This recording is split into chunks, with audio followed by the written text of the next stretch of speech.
দেখো আমি বেসনে এখানে একটু নুন দিয়ে ভালো করে জল দিয়ে ফেনে দিয়েছি। এর উপর কচু পাতা একটু করে বেসন দিয়ে দিলি, তারপর আর পরে কচু পাতা দিয়ে দেবো। দেখো দেওয়া হয়ে গেলো। এরপরে কচু পাতা দিয়ে আর বেসন দিয়ে দিলি ভালো করে, আরেকবার কচু পাতা দিয়ে দেবো। এরপরে একটু গোয়াকে গোল করে মুড়ে নেবো সুতা দিয়ে, তারপরে বাঁধে নেবো ভালো করে, সুতা দিয়ে বাঁধে নিলি। এরপর তোকে একটু সসপ্যান জল গরম হতে দিয়ে নিয়ে সেটা ছাকনা রকম দিয়েছি, ওরপর ঢাকা নিলি। তারপর ঢাকনা দিয়ে সিজে গেলো, পিস কাটিয়ে নিলি, গরম তেলে দিলি, ছেঁকে আমি পট দুই করে ভালো করে ভাজে উঠাই নিলি। ওঠাবার পরে পাঁচফোড়ন দিলি, তেল দিলি, এখানে দিলি যে পেঁয়াজ দিলি, আর টমেটো দিয়েছি, আর হয়তো কাশ্মীরি মরিচ দিলি, হলুদ দিলি, নুন দিলি, দিয়ে ভালো করে ভাজে নিলি। ভাজা হয়ে গেলে এরপরে জিরা রসুন আদা জিরা গোলকি সব দিলি, এটা দিয়ে ভাজে নিলি। তা ভাজা কষা ভালো হয়ে যাবে, এটাই সব দিয়ে আছে রসুন আদা রসুন জিরা গুলি, তারপর জল দিয়ে দিলি, জল দিয়ে ভালো করে ফুটে গেল, ফুটে যাবে। তারপরে যে কচু পাতাগুলো কাটা কাটা আছে সেগুলো কাটা কাটাটা এরপরে দিয়ে দেবো।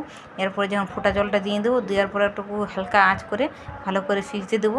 সিজতে হবে মশলাটা সব ঢুকে, ঢাকা নিয়ে তারপরে ফোটা হয়ে যাবে, তারপর দেখো রেডি হয়ে গেল।